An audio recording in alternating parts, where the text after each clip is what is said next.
An undefeated Muay Thai champion with 63 wins and 0 losses walked into the crowd and picked the quietest man in the cheapest seat. The whole arena laughed. He was middle-aged, skinny, wearing a faded t-shirt and torn jeans. Nobody recognized him. She threw everything she had for 2 straight minutes and did not land a single strike. When they finally found out who he was, the laughter stopped. And what happened next divided the entire arena in half. The summer heat in Las Vegas does not ask permission. It just sits on you. Thick, heavy, the kind that turns a cotton shirt into a second skin before you even make it from the parking lot to the door. On this particular evening, off the neon spine of the Strip, past the tourist traps and the pawn shops and the bail bond offices that nobody photographs, there is a building called the Coliseum Arena. Not the famous one. This is the other Coliseum. The underground one. The one that smells like sweat and Tiger Balm and old leather no matter how many times they scrub the floors. The fight community knows it by reputation. Everyone else drives right past it without slowing down. Tonight, 4,500 people have packed inside. Every seat claimed. Standing room gone since 6. The air is humid and electric, the way air gets in a room full of bodies when something is about to happen and nobody is quite sure what. Cigarette smoke sneaks in from the back exits, mixing with the sharp bite of athletic tape and the faint sweetness of liniment. Above it all, the overhead lights buzz with the steady hum of a building that was not designed for this many people and does not care. They are all here for the same woman. Her name is Darla Voss, the Iron Orchid. 63 professional Muay Thai fights, 63 wins, 0 losses, 0 draws, not even a split decision, 27 knockouts, broken ribs, fractured orbital bones, careers ended in single rounds. She is 5'8", 140 pounds, and every ounce of it has been built the old way. Heavy bags until her knuckles cracked open and she taped them shut and kept going. Banana trees kicked until the bark split and the wood gave up before she did. Shins conditioned through years of impact until bone became something closer to iron than calcium. The scars tell the timeline. A thin white line above her left eyebrow from an elbow in her 19th fight. A raised patch of skin along her right forearm from a clash that should have stopped her and did not. Small marks scattered across her knuckles like a map drawn by years of choosing to hit things harder than her own hands. She started at 16. A girl from a small town in the rural South, the kind of place where the nearest grocery store is a 40-minute drive and the word ambition gets used mostly in the past tense. Her mother worked doubles at a diner. Her father left before she could form a memory of his face. Muay Thai found her at a gym behind a laundromat, run by a man who trained kids for free because he believed the sport could pull them somewhere better. He was right about her. She is the proof he hangs on his wall. Now she is 24, 8 years undefeated, and the challengers have stopped calling. When you are that dominant for that long, people do not want to fight you. They start treating you like bad weather, something to watch from a distance and hope it passes. But here is the thing about tonight. The room itself tells a story before anyone throws a punch. Up front, closest to the ring, the VIP section. 15 rows of leather seats with armrests wide enough to hold a cocktail glass.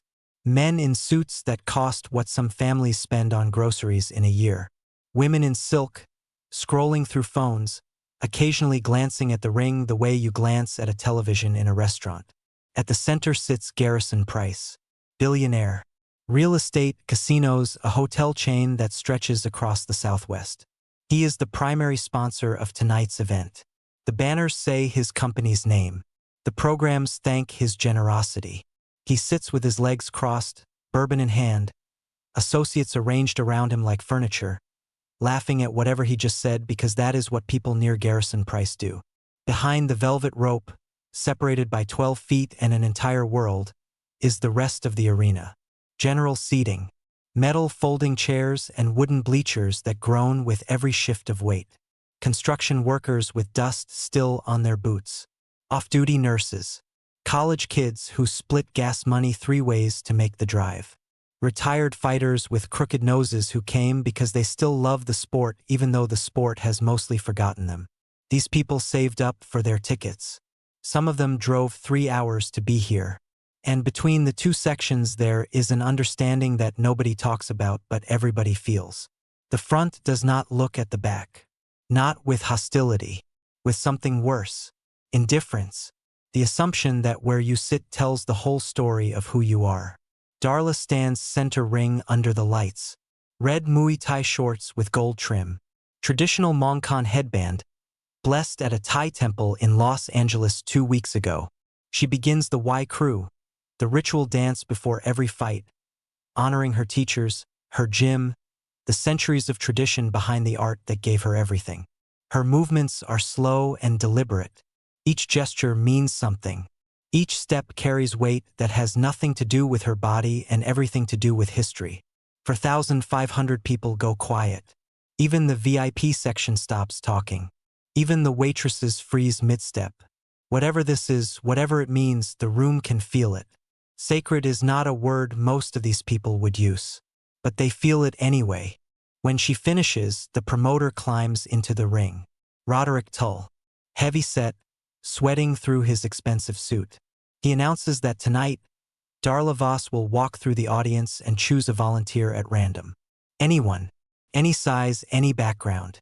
She will demonstrate the power of Muay Thai against whatever steps into her ring.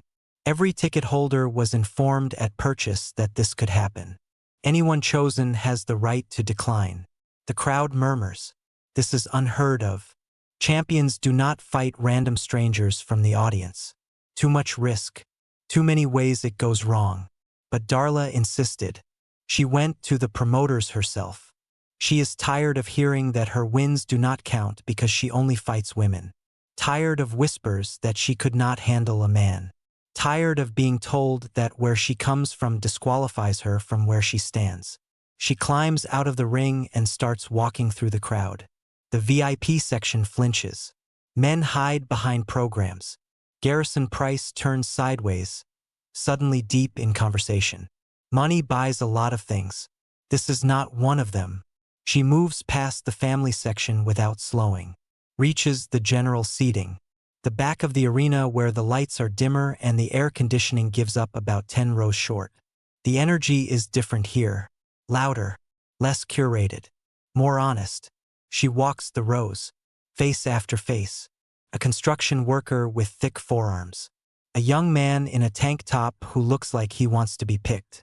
An older woman who shakes her head before Darla gets within 10 feet. None of them feel right. Then she reaches the back section. Last few rows. And she stops. Second to last row. Near the aisle. A man. Tall, maybe 6'1". Lean. Plain black t-shirt. Slightly faded.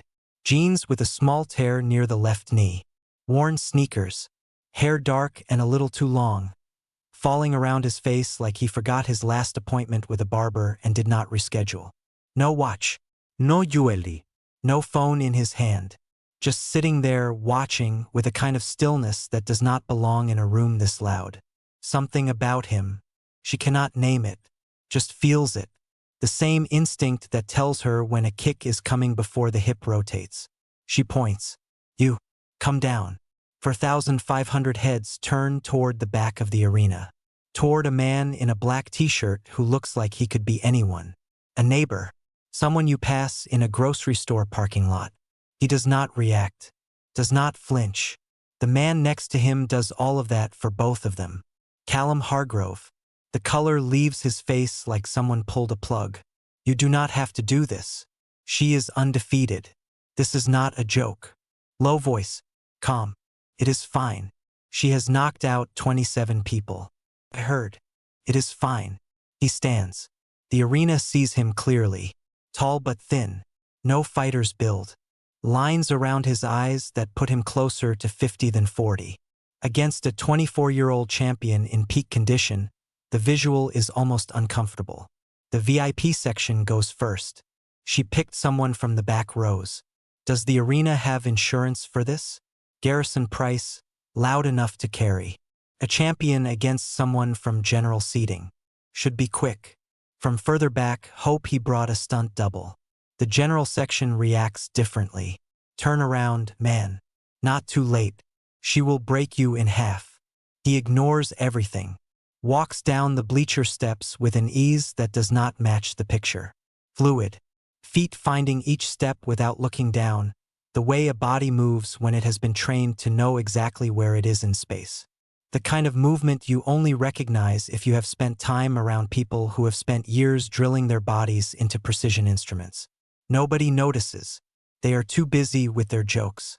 As he passes through the crowd, a woman tugs her husband's sleeve. Does he look familiar to you? Her husband shrugs. Kind of. A few rows over, a college kid nudges his friend. Dude, is that? Nah, not here. Nobody expects someone worth recognizing to be sitting where this man was sitting. The packaging does not match, so the recognition dies before it fully forms. He climbs into the ring.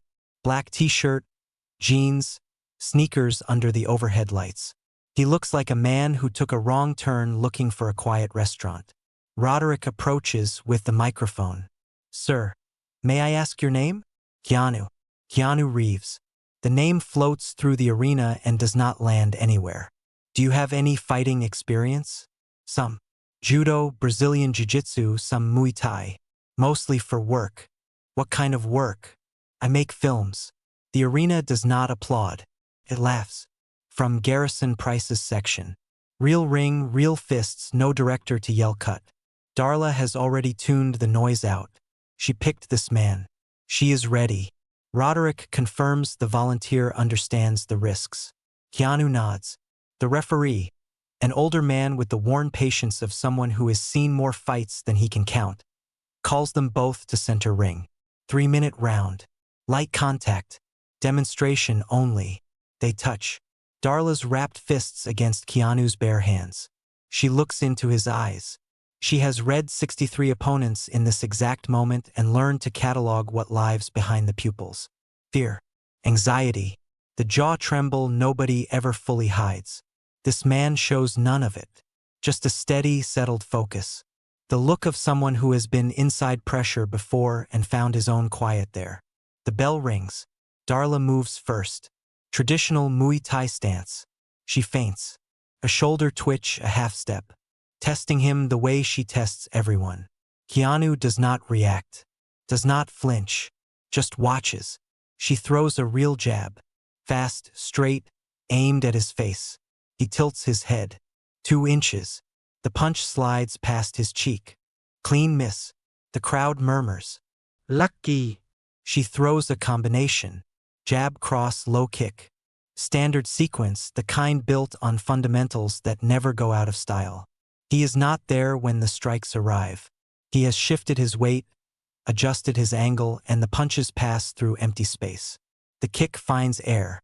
His movement is small, tight. Just enough to make her miss and nothing more. No waste. No flourish.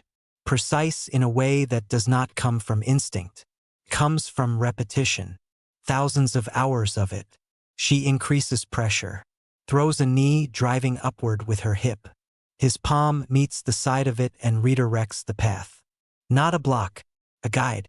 Her own force rerouted past him instead of through him. Judo. She has been blocked thousands of times and knows what resistance feels like. This is not resistance. This is something she has never encountered. Control that does not push back. It just sends you somewhere you did not intend to go. She throws an elbow. Close range. The most dangerous weapon Muay Thai has. 7 of her knockouts came from this exact strike. He slips inside. Too close for her to generate leverage.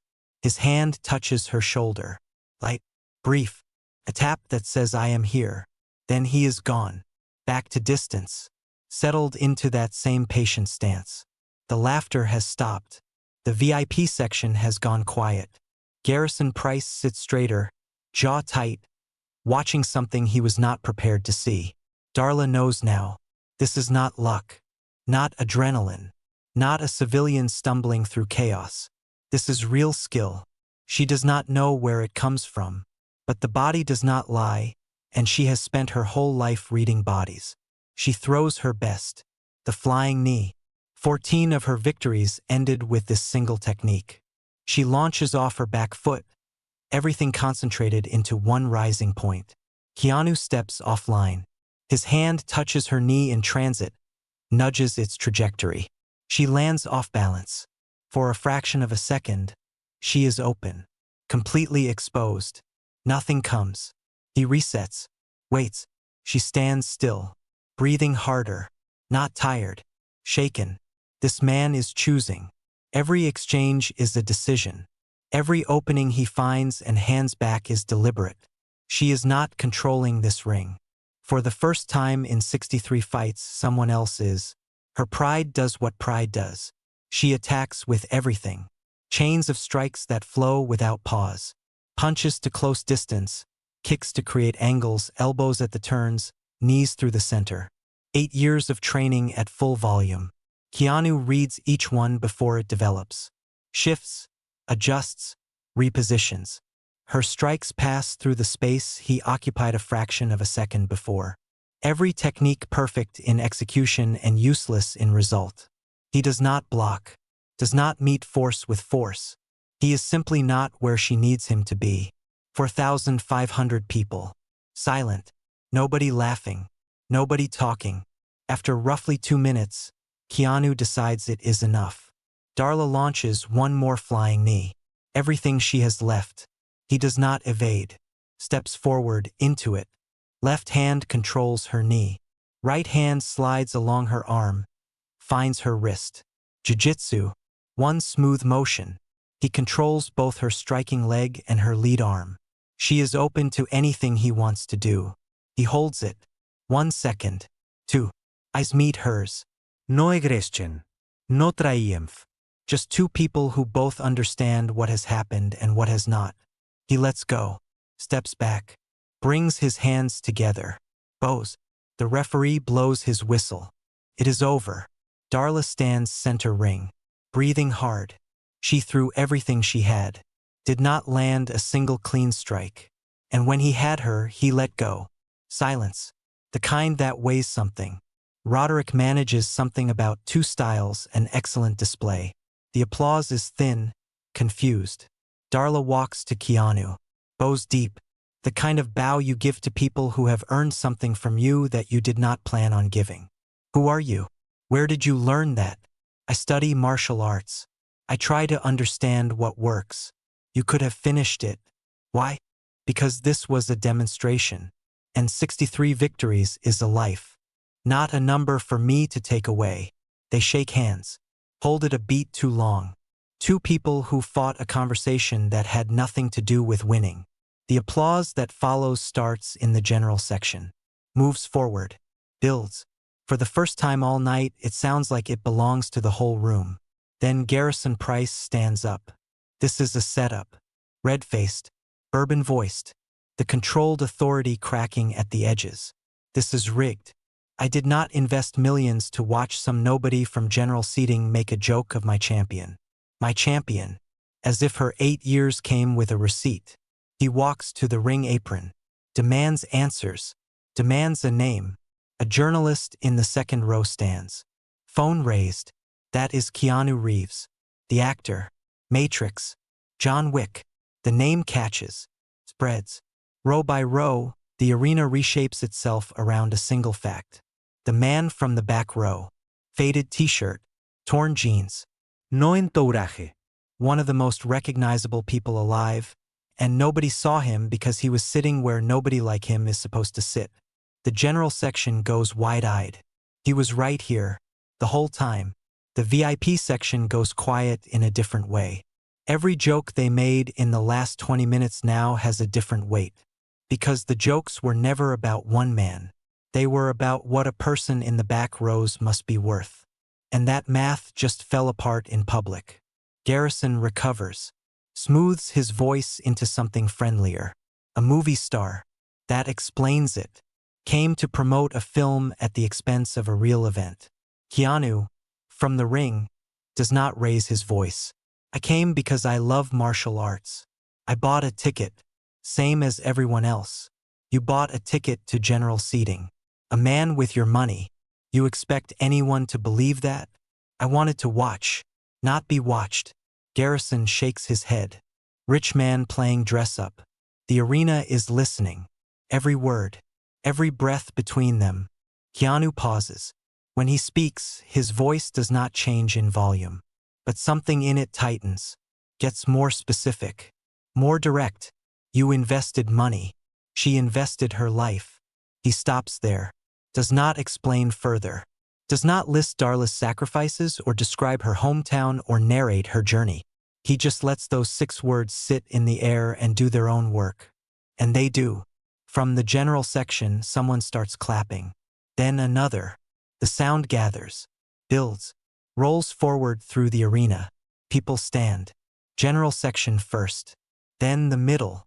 Then, slowly, parts of the VIP section. Not all of them, but enough.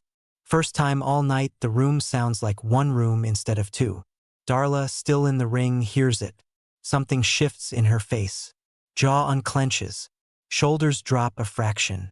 For 63 fights, she has been valued for what she can break. Tonight, someone stood up and said the building mattered more than the wrecking ball.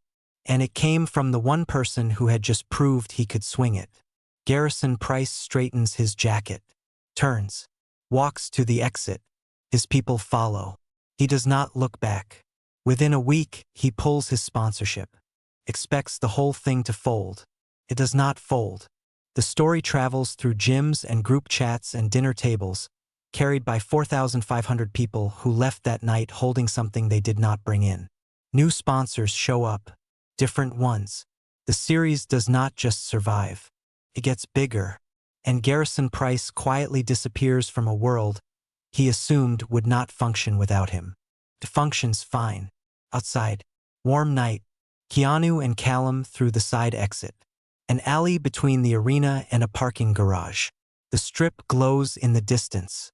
They walk for a while before Callum speaks. You know they are going to talk about this forever. Let them. You could have stayed in your seat.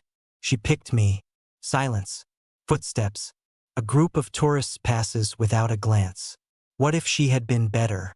What if she caught you? Keanu stops walking. Then I would have learned something. That is why you step up. Not to prove anything. To find out what you do not know. What did you learn tonight? That Muay Thai is beautiful. That she is the real thing. And that knowing when to stop matters more than knowing how to start. That night, hotel room. Keanu by the window. Las Vegas neon blinking red to blue to gold on the glass. Callum wakes up. Sees him there. Cannot sleep? Thinking. About what I did not do. What do you mean? I could have hit her. For real. Made it undeniable. But you did not. No. Because that would have been for me. And this was not about me. Callum is quiet. Most people will never know you held back. They will make up their own version. Keanu does not turn from the window. That is fine. The people who were paying attention will know. That is enough. Next morning. 15 young fighters in the hotel lobby. The story traveled overnight. Gym to gym, text to text. They want to learn something. Keanu meets them at a small gym on the edge of the city. Cracked mirrors, worn bags, a floor that smells like decades of work. He does not stand at the front, does not lecture, stands among them, shares what he knows the way you share directions with a stranger. From alongside, not above. He talks about the judo instructor who taught him the ground is a place to learn, not a place to fear. The jiu-jitsu coach who showed him that control has nothing to do with strength and everything to do with patience. He tells them the thing that several of them still repeat years later. It does not matter what style you train. What matters is whether you are paying attention. Then he does something none of them expected. He takes out his phone. Right there in the gym, sweat still drying on his shirt from the sparring he joined because he could not help himself. He calls trainers he has worked with, judo specialists, jiu-jitsu coaches, tactical movement instructors. Introduces them to the 15 fighters standing in that cracked mirror gym. Opens doors. Steps aside so others can walk through. Does not mention a film. Does not hand out a card. Just gives 3 hours of his morning because they asked and because saying yes is who he is. One of them is a 22-year-old named Devlin Orozco. East Las Vegas. A neighborhood where the expectations are set low and most people meet them. He came because his coach told him the story and he did not believe it. What he found was not a technique or a method. It was the experience of being treated like his questions mattered by someone who had no reason to care and cared anyway. Devlin builds a gym in his old neighborhood 10 years later. Trains kids from the same streets. Tells the story to every one of them. Not as a lesson. Just as something that happened to him once. In a cracked mirror gym, when a man he had never met decided his future was worth 3 hours. Darla Voss fights 12 more times. Retires at 75 wins. Still undefeated. When she becomes a trainer, she teaches differently. Not just how to throw a knee. She opens a free program for kids from neighborhoods like the one she grew up in. Hangs a small sign above the door. Your worth is not decided by your circumstances. She tells her students about that night, but only later. Only after they have trained long enough to hear it right. His mind was quiet. He was not trying to prove anything. He was just there. Completely there. And that was the thing I could not find an answer for. Years pass. The story grows. Changes shape the way stories do when they pass through enough mouths. Some versions say Keanu knocked her out. Some say he fought 5 people. Some say Garrison called security. None of it happened. The truth is simpler. A champion met someone who could beat her, and he did not. A man with money tried to own a room, and the room decided it did not belong to him. A man with no interest in being noticed sat in the back and treated everyone he met the same way. That is what happened. The rest is what people made of it. I have told this story as straight as I can. And before I let it go, I want to say one thing. Not as the narrator. Just as someone who has been thinking about it. I keep coming back to Garrison. Not because he is a bad man. I do not think he is. I think he is just a man who got used to a certain version of how rooms work. Money at the front, everyone else behind the rope. And when the room rearranged itself around something his money could not buy, he did not know where to stand. So he left.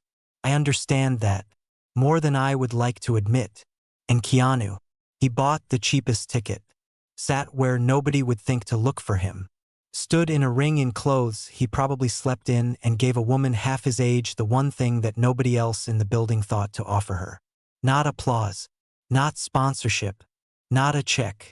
Just the willingness to see her for what she actually built, rather than what she could do to someone in 3 minutes. I do not know what that means exactly. I am not sure it means the same thing to everyone. But I know the question the story leaves behind, and I think it is worth sitting with. When you look at someone, what are you actually looking at? The person? Or the seat they are sitting in? Darla went home and built something for kids who started where she started. Devlin went back to his neighborhood and opened a door. Keanu sat in the back row and treated the room like there was no rope. Garrison walked out. A summer night in Las Vegas. 4,500 people. One undefeated champion.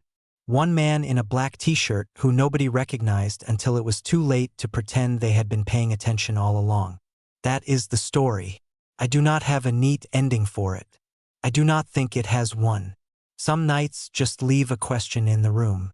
And the answer depends on who you are when the lights come on.